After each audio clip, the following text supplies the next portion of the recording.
But each time I made a little more money, I upped my game a little bit more. And eventually we got to the point where we're selling, several $1,000s of stuff a month. And now you're talking about you have a real business. Then you start putting together more and more of the complexity. The first thought they have is, I need to get a lot of money fast. I think that's a silly idea. The thing that I have learned is the first iteration of your idea sucks. It's terrible. Always. It's not going to be what you're going to succeed with. And the other thing is, I think a lot of people's businesses, they get caught up in the technical side of things. Okay, I have this paperwork, I have this license, I have this certification, I have this funding, etc. When the most important thing for getting a business going, again, like I said, is trust. Good morning, inventors, and how are you? Look, just a quick note before the show. Season 2 of the Invent With Me podcast is brought to you by the Invent With Me Patreon. Odds are you've been listening to the show for a while now and you need more information. I don't typically agree with a paywall unless it's a situation in which there's not enough time in the show or there's just more tender love and care needed to get you to the successful point with your invention where you want to be. The sign-up process is incredibly straightforward. Just go into the show notes, click on the link for the Patreon, and sign up via their safe payment platform. $6 a month connects you to the Discord, which is stacked with current inventors as well as other professionals and myself. And together, all of us are going to make sure that your dream becomes a reality. All right, guys, remember, I took the punches so you don't have to, and enjoy this episode brought to you by the Patreon. Thanks. Hey guys, welcome to the Invent With Me podcast, and these are the 6 steps to turning big ideas into real revenue with Sam Baker. How you doing today, Sam? I'm doing fantastic. It's good to see you. Good to see you, man. Wrigle Brew. I mean, that's just a fascinating name. I'm intrigued. Can you give us the high-level overview? What is Wrigle Brew, and what do you guys do? So Wrigle Brew is a kind of organic fertilizer and an organic fertilizer company. We produce a liquid amendment, which we sell to a lot of farmers, gardeners, nurseries for people to use.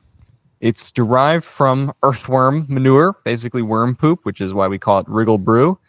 And it's a really, really effective compound. And because of its more organic nature, we're aiming to use it to replace a lot of the more poisonous synthetic compounds that are out there on the market.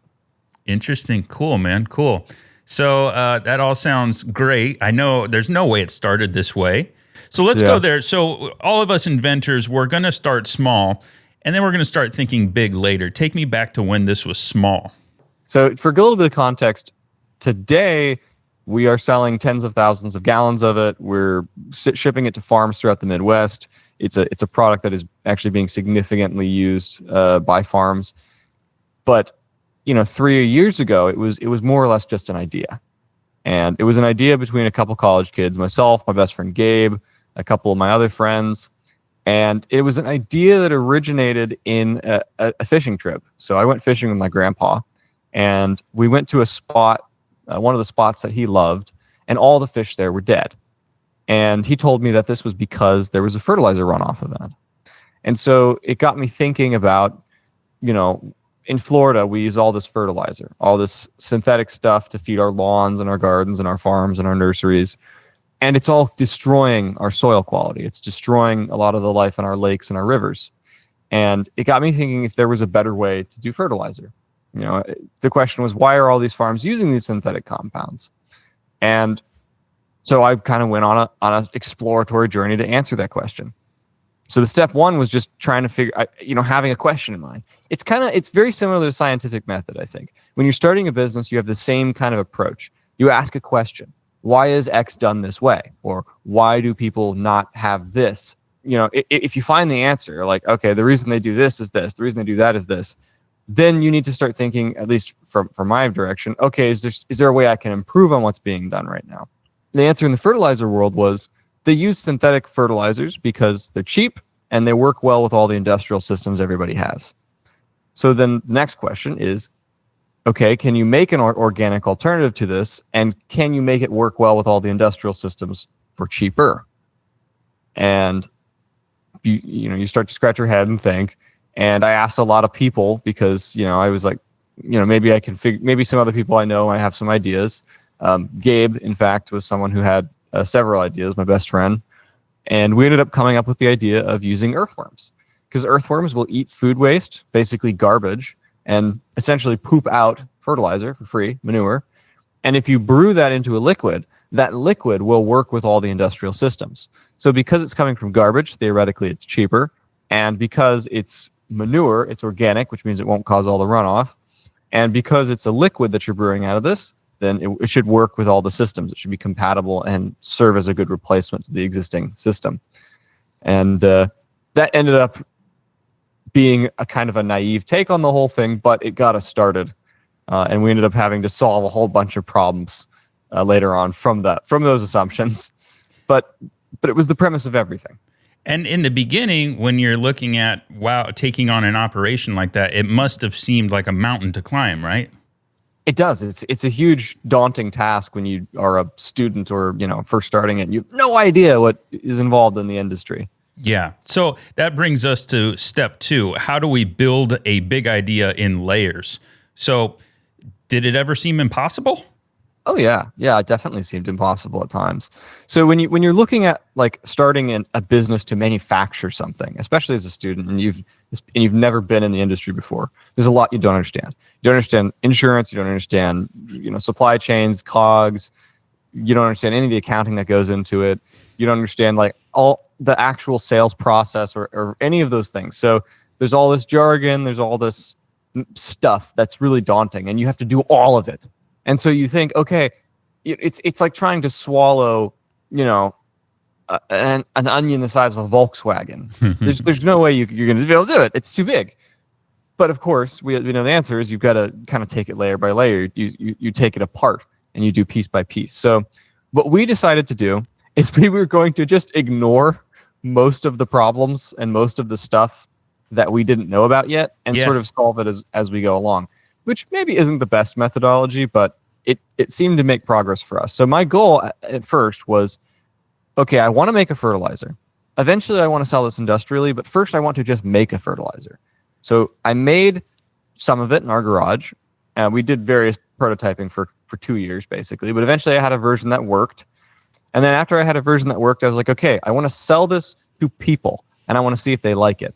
So rather than trying to go immediately to the big farms or immediately to do huge sales with it, I set up booths at like farmers markets and garden shows, and I sold small amounts of it. And every time I did a garden show, in the end I did like 30 or 40 of them. Every time I did one of these, I learned a little bit more about the language people used, about what made them buy, about what made them interested in it, about how to label the product, about how to make the instructions. And I would get feedback from the people who buy this at my shows. I'd get emails. I would get all kinds of information from them. Oh, I like this. Oh, I hated this. Oh, this sucked. Oh, this was great. This is what it worked on. And so I was able to outsource, while getting paid, a lot of the information gathering during the early part of this process. And because it was low volume being made in my garage, sold at these garden shows, my liability was really low. I didn't really need, insurance. I had like the most basic insurance. I didn't need accounting. I had just minimal stuff. But each time I made a little more money, I upped my game a little bit more. And eventually we got to the point where we're selling, several $1,000s of stuff a month. And now you're talking about you have a real business, and then you start putting together more and more of the complexity. What do you have to say to people who have a seed of an idea, kind of like, well, you had it when you were a kid and you approached your friend in college and he thought it had wheels? What do you have to say to the people who in that stage, the first thought they have is, I need to get a lot of money fast? I think that's a silly idea. I mean, the thing that I have learned is the first iteration of your idea sucks. It's terrible. Always.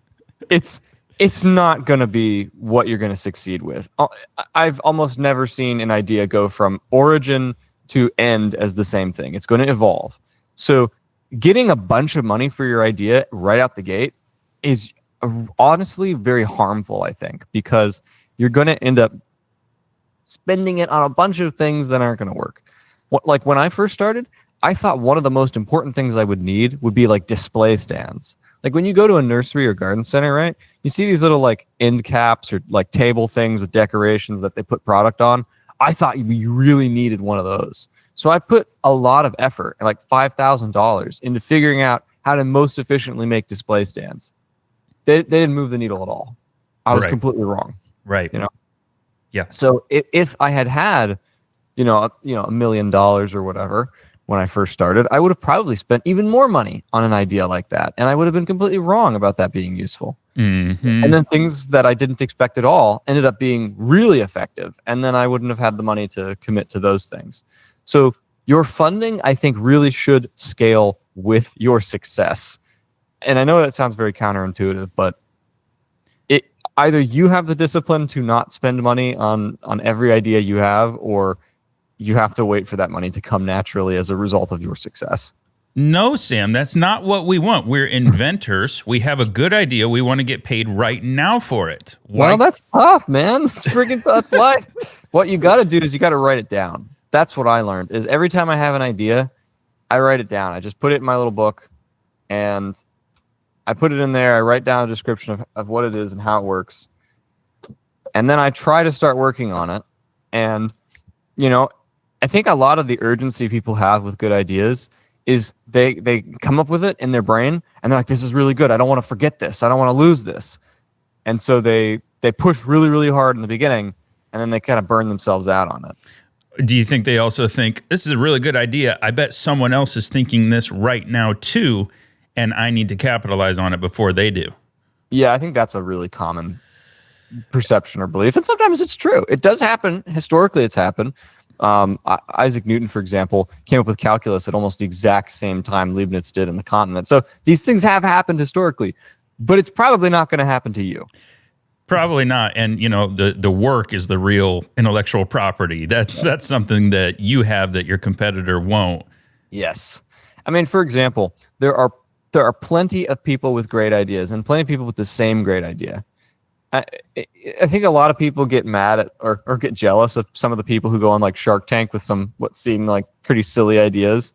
What was the guy? There was a guy on the show a little while ago whose idea was like a bucket to go around the bottom of trees or something. Like a really, really simple thing. And it's like, well, I could have done that. Anyone could think of that. That's super simple. Yeah, but you didn't. Good for you. You didn't. He went all the way with it. It's not that the idea itself is easy or hard. It's the execution of the idea. It's putting it together, putting it on trees, testing it, getting data on it, getting feedback, getting people to actually buy it, getting the manufacturing put together for it, the logistics put together for it, putting all that together in a complete package.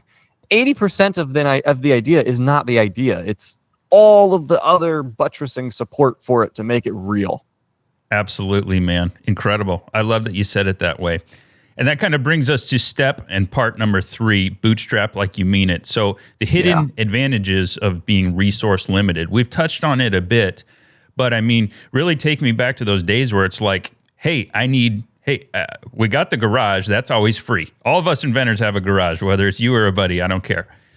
But then we need a piece of equipment. Then we need a little bit of material. Then we need a time to test. Then we need we try to think of the excuse, oh, well, I can't work because I'm an inventor now. I need this. So talk to me about the hidden advantages of being resource limited. So actually, when I first started, speaking of resource limited, I did not have a garage.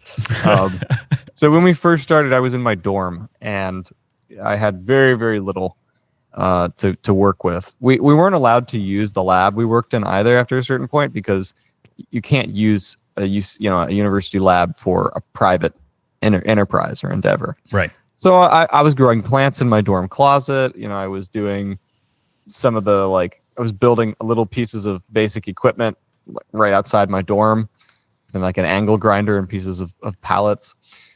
But one of the advantages, I think, of when you are resource limited is you start to get really creative about what's important and about what's not, and about how to do things. So we had a really hard time doing production of our bottles, but I was selling bottles at these garden shows, so I needed them. And there was no way I was going to be able to afford a $30,000 bottling machine, much less, where the hell am I going to put the thing? So I'm like, okay, rather than just despair at this and give up, you get creative, and you're like, okay, what alternatives do I have? What other methods could I employ? So we came up with a couple very unique methods of dunking the bottles in 55-gallon drums we got from a farmer.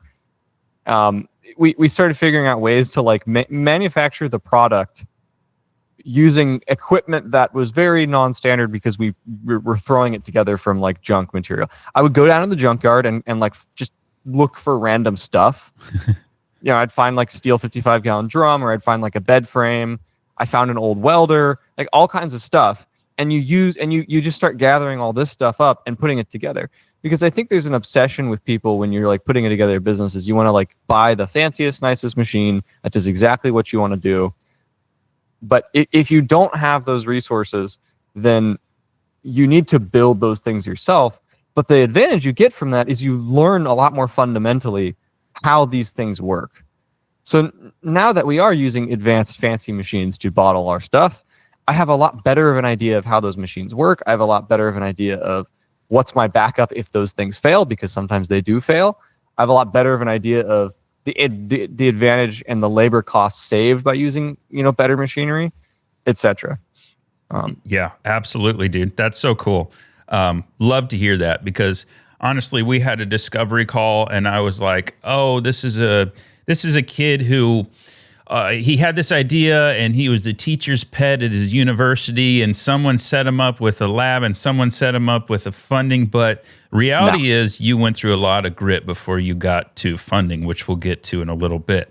Nobody gives you funding for free. And I definitely was not the teacher's pet, I'll tell you that. But it's one of those things where the only way you're going to survive or get your idea to go forward is you have to be willing to do some really sometimes very silly looking or extreme things to make your product, to sell it to people. Get up at 6 a.m. to go to a garden show in Ocala so you can sell it to a handful of like gardeners out there and get surveys filled out so you can have better data. It takes aggression with your idea and excitement, but it also takes enormous amounts of stamina. And it's not just long nights, it's early mornings, it's long weekends, it's all encompassing. But one day you're going to have a really passive business and you're going to go down to the Florida Keys 4 days a week, right? I mean, if that's what you want, there are ways to do that, but if you really care about your idea, if you really believe in it, and I think the mentality to really make an idea succeed is not the one where you're like, man, I can't wait to not be doing this anymore. Man, I can't wait to be having this run by somebody else. It's one where you're thinking, man, I can't wait to do more with this in the future. I can't wait to extrapolate this to its logical conclusion. I can't wait to take elements of this that have really good potential and make them do things that are way beyond even what I'm doing now. Because if you don't have that excitement and energy about like your idea in the future, then it's going to be really hard for you to keep carrying on with it day after day and go through the hard parts. Step number 4, being willing to pivot. Sam, have you ever had to pivot on your entrepreneurial journey? Yes. Yeah, hell yeah. Do a tell. Lot. So numerous times. And if you don't have to pivot, either congratulations to you because you're one in a million, or maybe you should think about pivoting at some point. There's a lot of stuff, like I said, that you're going to try that's not going to work the first time around. That's not going to be the right way to do things. So, for example, when I was starting this business, I was under the impression that people were really going to like that the fertilizer has a double action where it seems to kind of act like a biopesticide. So we were finding with all these studies that, oh yeah, it's like reducing mealybug population, it's reducing spider mite population, and it's feeding the plant. I thought, wow, people are going to love this because they don't have to buy 2 products. They get it in one. They don't really care about that. People don't really, they do not respond to that. And in fact, you can't make pesticide claims anyway because that's governed by the EPA, which I ended up learning later too. So legally, I can't make that claim, which is what a lot of my original marketing was based on. And 2, people don't even care about it or respond to it all that much. What they care about, what I learned from the studies I did, is they like that it's safe. They like that it doesn't kill their dog or that it's not poisonous. That didn't make sense to me. I mean, I get it.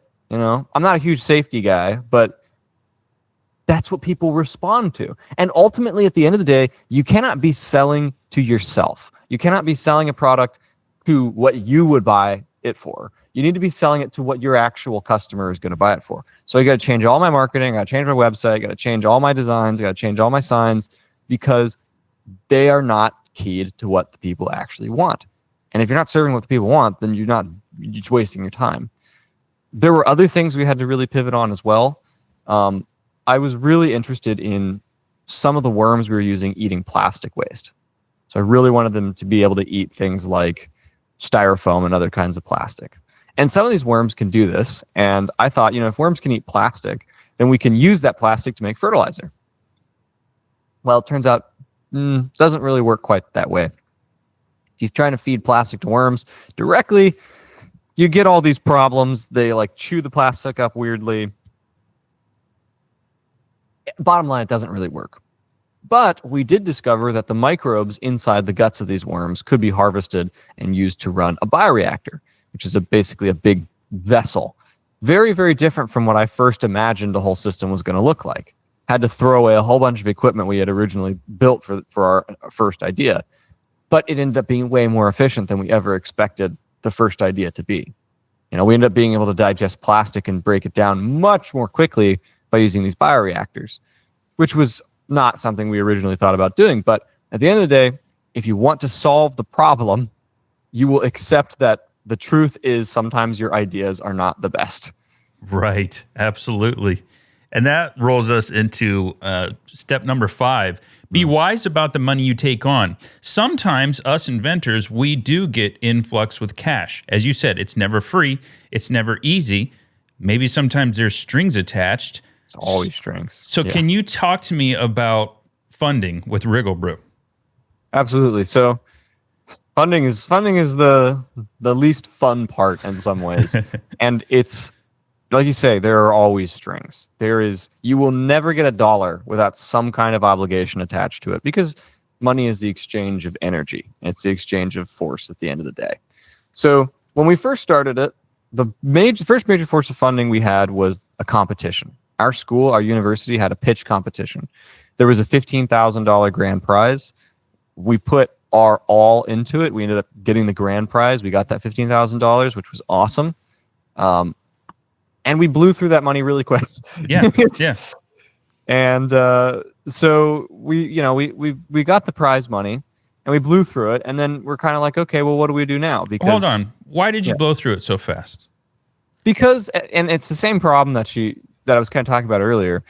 You think, oh man, I've got money now. I can buy all that fancy equipment that I've been deprived of this whole time. I can buy that automated thing. I can buy this upgrade. I can optimize. And so you get that money and then you buy a bunch of stuff to optimize. But a lot of the stuff that you think will really improve your life doesn't improve it very much. And now you spent a lot. Like we got a special device for filling up the bottles, and it improves the bottling rate by like 2%, but it costs $5,000. Oh, God. So now you've spent 30% of your capital to improve your efficiency by 2%. That's not a great decision, And it's hard to know ahead of time how these things are going to play out always. But, you make mistakes like that, and you got to pay the price. And for us, the price was, going pretty low on funding quickly. The other thing we got is we got a van. We got an old caravan, a Dodge Caravan, because we wanted to be able to drive to shows. We wanted to be able to transport stuff. Mm-hmm. A lot of people when they first join the business, they go, "Oh, I need a truck. I need a van. Like I need some kind of transport." You probably don't. No. You probably don't need it as bad as you think you do. We didn't need that van. Right. And that van ended up breaking down and being like a whole complete nightmare in the end. So yeah, those things chewed through our money pretty quickly. But, we learned a lot of lessons from it. One of the good things we got out of that is we got some attention in our local area, which allowed us to, and that can be the most valuable thing of winning a prize or winning money, is the attention you get. We got attention from a local nonprofit who was really interested in what we were doing and let us start renting space from them in their warehouse for a very discounted rate. Cool. Which was really, really good.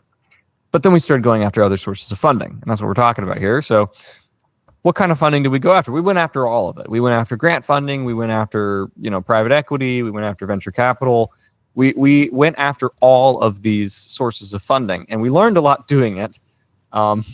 We ended up going after grant funding a little harder because private equity, venture capital, the big risk with that is they take a big piece of the pie. They take a big chunk of the equity early on. Maybe they'll throw $200,000, $300,000 at you, which sounds like the world. But then they take 30% of your company or 40% of your company or 20%. So a huge amount. And you will go through that kind of cash in a year or less. Sure. And then at the end of that year, unless you're really competent and really lucky, it's very unlikely that you will, be seeing a big return on that. And at that point, the venture capital company will now be an anchor tied around your neck. They're an albatross. And you won't be able to get more funding. You won't be able to get another venture capital firm in. And you'll just be a zombie, one of their 8 out of 10 or 9 out of 10 companies that doesn't do much for them. Wow. So we didn't do that, but I know people who did do that. I had friends in the same space who made that mistake and paid very dearly for it. We went harder after grant money because grant money is more or less free.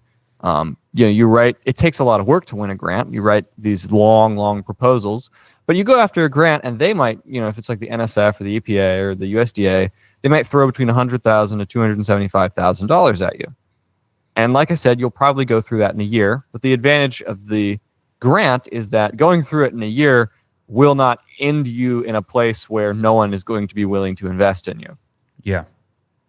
But you do have the obligation to fulfill the grant as you wrote it. And very oftentimes, your business and what that agency wants are not the same thing. Mm-hmm. So you end up writing a grant to do some research related to what your business is doing, and then your business is doing this thing that's actually making you money. And those two things aren't the same, but you have an obligation to do the research on the grant. So now you have written yourself into an extra full-time or part-time job doing research tangentially related to the thing that's actually making you money and working. Just to entertain the grant. Just to entertain the grant, just to fulfill your obligation. And you're spending money on equipment for that. You're spending money on labor for that. You're spending money on space. You're spending space, opportunity cost on that, just so you can fulfill your grant obligation. And so your $275,000 grant ends up being more like $50,000 plus a cost to actually fulfill the grant. Wow. And even prize money is not free of any obligation. Really? So I've won a couple competitions, and every competition I have won, I have always been called back by that competition to come to an event, represent them, help them market it, So there are ongoing relationships and obligations that occur. It's not like, okay, thank you for the check, goodbye forever. Someone who gives you $15,000, they're like, hey, do you want to come back and volunteer? Would you like to come back and give a talk? And if you say no, you're kind of being like a jerk, So I mean, you can burn those bridges if you really want to, but at the same time, that also is something of an obligation you should probably follow up on. So every dollar has its string and its cost. And when you're first starting out, you think that the dollars are everything. You think the money is everything. Like, if I can just get $100,000, then I can make this blow up. And no, you can't. It won't work that way. But if you have limited funding and you have the grit to go after these opportunities, to send all the emails to all the people, to go all the different trade shows and stuff like that, which do cost some money, then you will succeed. But you don't need $100,000 to pull that off. It does make it easier, but you may end up finding that if you get the $100,000 thinking that it'll allow you to do these things, you'll end up tying yourself to an anchor that prevents you from succeeding in the future. Interesting. And while we're still on, step 5, the be wise about the money, I know this about you. We spoke about it, and I feel the same way in my business. Explain to me how revenue, like sales, actual real dollars and cents that you earn, how that's the best money for learning and growing and earning. It is by far the best money. And I'm sure you know this on a very fundamental level, but it's the best money because you know how much it's worth. That sounds kind of odd, but it's because you know how much effort you had to put into getting it. And so it becomes more precious to you. It becomes a little harder to spend foolishly. It makes you think a little more about how you're going to spend it. When somebody throws a $15,000 grand prize at you, you're like, great, I got 15 grand. I can spend this on this and this and that and this. But when you make $1,000 sale to someone, you're like, okay, this 500 bucks in here, I already spent this on all my cost of goods. 200 bucks I spent like going back and forth with this person, all my marketing efforts.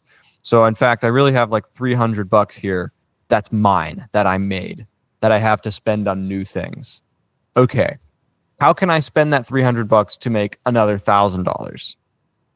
So you become much more aware of the not only the velocity of the money, but where it came from and where it should go. You get much better at that.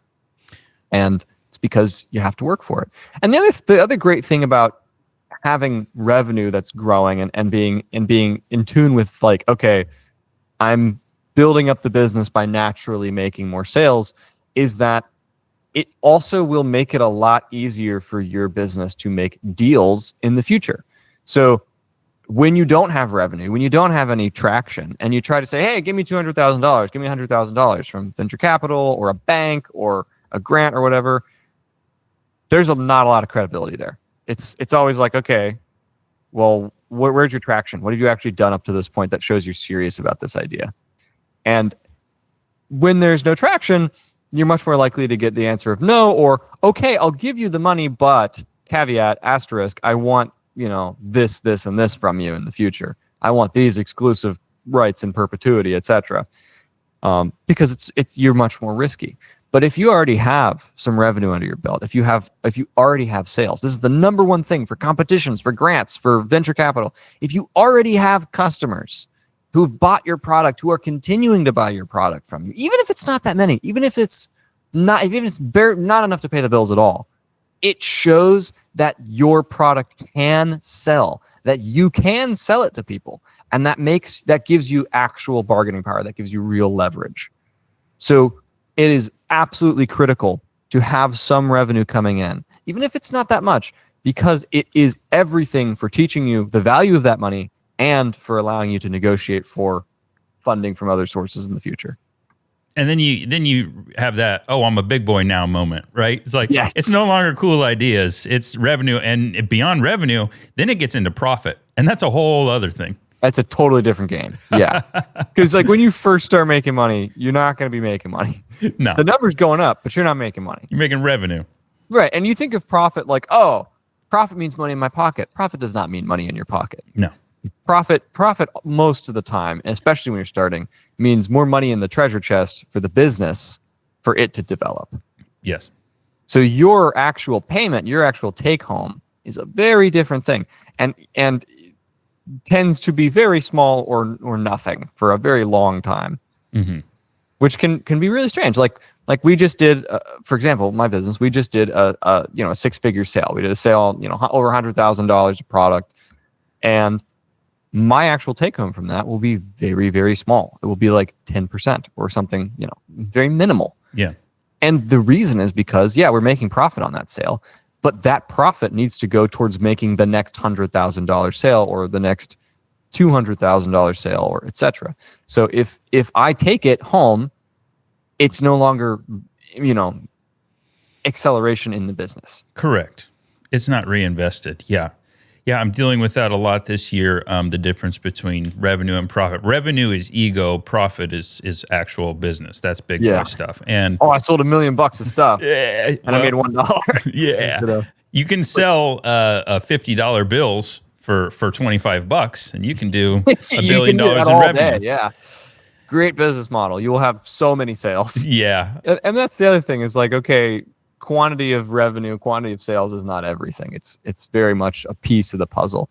But there is something super satisfying, what you were saying, about having revenue, having like people are actually putting money down on this idea and they're supporting it, they're liking it.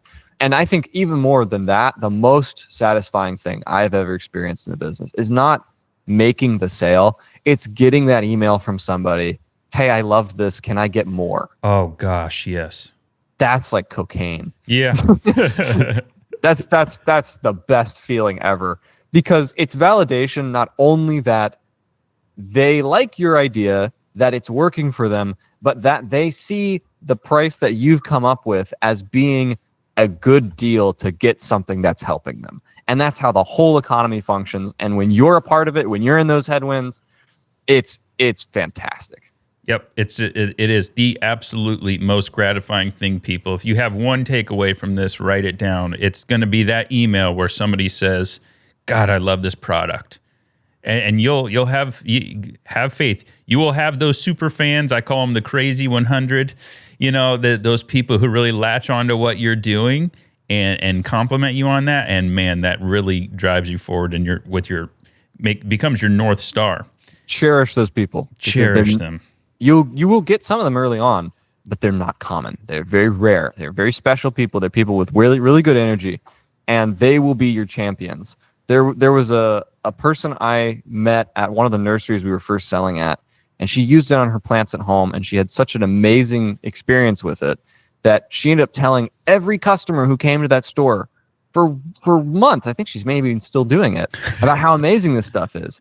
And the sales at that store are like 20 times higher than an equivalent store of any other type. Yeah. And it's because of her. Right. Her alone. Yes. So important. You cannot buy that kind of love for what you're doing. It has to come naturally from having a good product or a good service or a good technology. And when you find people like that, appreciate them, because they're doing amazing things for you just by liking what you're doing. Yes. All right. So that rolls us into step 6, big ideas. How do we as small inventors tackle big ideas? And eventually you have to build out a staff and a culture. Yes. So talk to me about the benefits of, hey, I don't have a lot of money to throw at this, but I can perhaps build a culture in which we thrive. So the culture is everything. Without a good culture, you don't have a good business long term. And a lot of people's businesses get a pretty toxic culture early on, because there's often a tinge of desperation that can, and I've seen this with a lot of friends' businesses, there becomes this like twinge of desperation, like we got to survive a little further, we got to keep going a little further, then it'll all this sacrifice will be worth it. And it's really the wrong way to look at it. When I started my business, I wanted to model it after a little bit of my experience in Boy Scouts. So I was a Cub Scout from like Tiger all the way to Eagle. So I spent a lot of time in Boy Scouts. And one of the most amazing things they teach you in scouting is servant leadership, service leadership, lead by example, and to be the cheerful servant leader. So the attitude of your guys, the attitude of the people in your business is reflective of your attitude. And a lot of times the owner, you're burnt out, you're tired, you're angry, you're upset, you're annoyed, you're having to do more than you expected. That is the nucleus of your culture. It gets to everybody around you, people you hire, so your business becomes a business of complaining, a business of, I'm so busy, don't reach out. Yeah. Yeah. And when people live in an environment like that, they don't go the extra mile. They don't stay late. They don't celebrate when you win. There becomes this expectation of when's the next thing going to go wrong. And that kills businesses as surely as financial insolvency, as surely as having a bad product. So when I started my business, the thing that I really wanted to emphasize is I'm not going to ask anything of my guys that I wouldn't do myself. And if there's anything really, really hard, I always try to do it myself. And I always try as best as I can to do it with a smile on my face, or to at least show some excitement for what's going to happen, the enthusiasm for solving the problem. And that creates a culture of people being happy in the workplace and being like excited about the progress we're making. And everyone collectively gets really, invested in the business's success, because it becomes a brotherhood. It becomes a family. It becomes an endeavor together. And that's something that can only be driven by the founder, the person at the center of everything, continuing to strive to be a cheerful servant leader. Amazing. You're not going to have a corner office for the first decade. It's not going to happen. And don't even think about it. Be grateful that you get the opportunity to work with your friends, to hang out with them, to chill with them, to listen to music while you're bottling, to have really deep conversations while you're driving to the next garden show. Yeah, it's 5 a.m. Sucks to get up at 5 a.m. But you get to be the young founder. You get to be the person with the idea executing on it. And the other thing is, I think a lot of people's businesses, they get caught up in the technical side of things okay, I have this paperwork, I have this license, I have this certification, I have this funding, etc. When the most important thing for getting a business going, again, like I said, is traction. Even if you don't have a filed LLC, even if you don't have insurance, even if you don't have anything, if you have a handful of sales to some people who aren't your family members, then you are light years ahead of like half of the people who are starting businesses. Because the most key thing is being able to make prototypes, get them into people's hands who do not have a bias in your favor, and get their feedback. And get to learn how to actually make your product. When you have those things, you are in a much better place and will go much farther than just working on all of the architecture to get to that point. It's kind of people who, I see this with like art a lot, like people who make paintings, make drawings. They spend so much time sketching out like all the little details about what they want to draw. They never end up actually drawing the damn thing. Sometimes it's better to just draw a rough draft, throw some color on it, and go with that than it is to spend 12 hours, drawing little shapes and lines and all kinds of other stuff. Absolutely. Love that. And before we wrap up, for everybody watching on YouTube, you got me. What's with the suit of armor here, buddy? So this is a little piece of plate armor. That's kind of a funny story. I built it to hold my microphone. That's awesome. So the way my desk is laid out, I can't easily put my microphone down. I really love metalworking and medieval armor. So I took some pieces of plate steel and a hammer and a couple hours, hammered out a little breastplate and made a little divot in it so I could hold my microphone into it. And so whenever I'm, on a call with my friends or whatever, this is how I talk to them. Very ingenuitive, man. You're quite the fabricator, among other things. Well, solving problems requires being, sometimes a little odd. Oh, that's so damn true. I don't even want to get into that. All right, man. Cool. Well, look, I'm going to let you hang up and I'm going to close out the show. I really want to thank you for being here today. I found a lot of actionable takeaways here. I found a lot of clips that I'm going to pull out of here that are going to do pretty well on social media. So sweet. Thank you again, Sam. Yeah, I will talk to you later and I appreciate it, buddy. Hell yeah. Thank you, Grant. It's been an honor. See you in the next one. All right, man. See ya. Wow, what a cool guy. Okay, so bootstrapping big ideas. A lot of you have come to me with that. Hey, I have something so big I can't handle it. Well, this guy took on becoming a fertilizer company, and he's doing it piece by piece, all right? Hey, guys, if you're watching on YouTube, subscribe. If you're listening, be sure to like and rate the show. Remember, Sam and I took the punches so that you don't have to. Take advantage of that, and we'll see you on the next one.